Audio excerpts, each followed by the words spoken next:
Magandang gabi po sa inyo lahat at maraming salamat na bagamat malalim na ang gabi, naririto pa kayong lahat kasama namin. Naghapunan na ba kayo? Taas ang kamay, nagugutom. Huwag kayong mag-alala, kami gutom na rin. Karamahin nyo kami. Pero sa inyo pong lahat, sa totoo lang, maraming salamat. Bagamat gabi na, malamang gutom at uhaw na rin kayo. Wala naman dito, libre lang lahat. Pero sinasamahan nyo ang Yorme's Choice. Kaya mahal na mahal namin kayo. Zona 7 at mga kapitbahay ko, may palanggana pa dito sa harapan. Salamat. I love you. Marami kasi nagtatanong, bakit ako sumama kay Yorme? Madali lang ang sagot. Si Yorme, tulad ko, tunay na batang Tondo. Pinanganak, lumaki, at naglingkod sa mga batang Tondo. Naging konsehal, vice mayor, at nung binigyan natin ng pagkakataon maging mayor, hindi niya sinayang ang pagkakataon. Sa totoo lang yan, mga batang Tondo. Tama, mali? Tsaka nung pandemya, nung lahat tayo wala nang inaasahan, may isang Yorme Isko na nagligtas ng buhay ng mamamayang Maynila. Yes. Kaya Yorme, sa pagdating mo mamaya, inaantay po kayo ng mga batang Tondo. Ang ating idol at pinakamamahal, muli, palakpakan natin, Yorme Isko Moreno. Pwede? O, ako naman po, ang inyong congressman. Talagang may kaldero pa.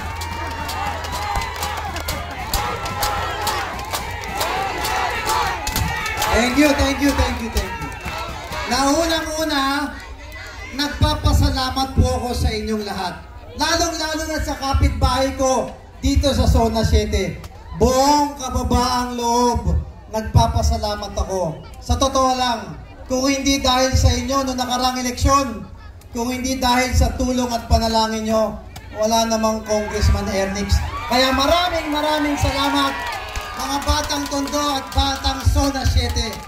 Mahal na mahal ko po kayong lahat. I love you! Pero pasensya na kayo, mahal na mahal ko itong may kaldero ngayon, ha? Nanay, huwag mo hatawin masyado, baka di mo na magamit bukas yan. Ay, bibilan na lang kita ng kaldero pagkatapos ng eleksyon. Basta sagot nyo ulam, nanay, ha? Sa inyong lahat, sa pasasalamat kong taos-puso, mula pa sa aming pamilya. Kilala niyo ba si Jonix? Yes! Taas ang kamay, kilala tatay Jonix ko? Ayan, ha? Kung kilala niyo si Jonix, ganun din si Ernix. Eto, hiling ko lang sa inyo, ha. Huwag nang congressman. Hindi pa naman ako congressman, kilala niyo na ako, eh. Tama mali? Kaya ang mas gusto ko kaysa congressman ang tingin nyo, hindi naman kami yung mga politikong matataas, eh. Hindi po kami politiko. Yung mga paan, hindi na nakasayad sa lupa. Kami simpleng batang Tondo lang ng tatay ko. At mahigpit ang bilin ng tatay ko sa akin, anak. Minsan ka lang bibigyan ng Panginoon at ng tao ng pagkakataon. Sa pagkakataon na binigayan, ibigay mo ang lahat at galingan mo. Maraming bibig at taga-Tondo ang umaasa sa iyo. Kaya mga batang Tondo, sa totoo lang, makakaasa kayo sa akin sa mababang loob na pagsiservisyo, pero laging tapat, sapat at sobra-sobra pa para sa mga batang Tondo. Shout out lang kay Nanay Dolores at kay Nanay Agnes, kakwentuhan ko sa likod kanina. Diyan lang sila nakatira. Sa katabi ng barangay. Kasi nung naimbitahan ko yung mga senior, shout out sa mga senior, I love you.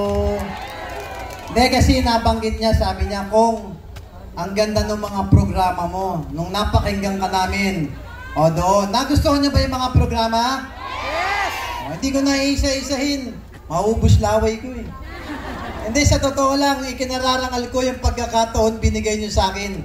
Kaya lahat ng programang ginawa ko, mga programa, kayo naman ang testigo ko, eh. kayo makakapagpatotoo. Lahat ng programa ko, hindi pa nagagawa ng mga dati. Tama mali? Lahat ng building na pinagawa natin, wellness center, libreng laboratory, libreng diagnostic. Tama mali? 95% tapos na. 100% fully paid at bayad na. Pwede?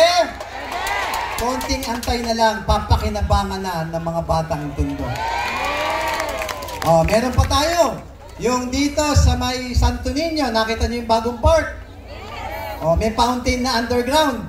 Pasyalan ni Lolo at Lola. At sa mga dalag at binata, baka makilala niyo, mapapangasawa niyo doon. Baka sakali pati ako. Eh, total, binata pa naman ako eh.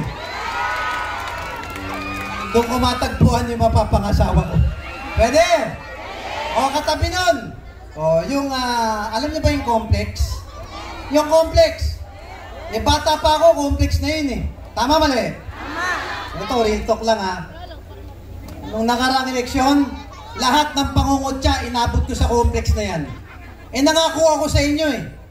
Tumayo ako sa harapan ng taong bayan at sinabi ko, mga batang Tondo, nangangako ako sa inyo, magpapatayo ako ng complex. Sabi ng mga dati, yung Ernix, puro papogi lang yan eh.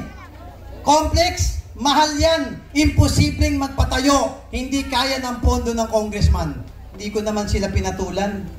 Hindi ko ugaling makipagsiraan sa mga politiko. Basta ako, nanahimik, nagsilbi, at ginalingan ko. At yung dating sinasabi nilang imposible, posible naman pala. Ngayon, 90% tapos na yung complex, magkakaroon na kayo bagong swimming pool. Yeah! Pwede? Mga lolo't lola ko, pwede na kayo magtubis. Carsoncillo nga lang. Tapos, meron din kayong bagong indoor basketball court. Yun yung, hindi yung simento, yung tabla. World standard, parang PBA at NBA. Kaya sa mga tatay ko dito, yung mga senior, pwede na kayong magbalik laro. Sagot ko, alaksan ninyo. Meron kayong locker room at shower room sa gustong maligo. Merong billiards, pool, dart, table tennis na game room natin. May libreng gym. Hindi yung etneb, 20-20 gym ha. Social na gym to. Pang fitness first yata yan. Wow! Pwede? Ako, pwede. Sexy ka na ngayon dun. Pwede? At sa taas, meron tayo doon yung multipurpose hall. Birthday, binyagan, kasalan. Fully air condition. Libre. At imbitahin nyo ako. Gusto ko makasama kayo sa birthday at binyagan. Sagot ko, Red Horse at regalo ninyo. Pwede? Hindi. Real talk lang, sa totoo lang. Sa mga halagang araw ng buhay nyo, gusto ko makasama kayo. Dahil gusto ko sa Tondo, iisang pamilya lang tayo. Pwede?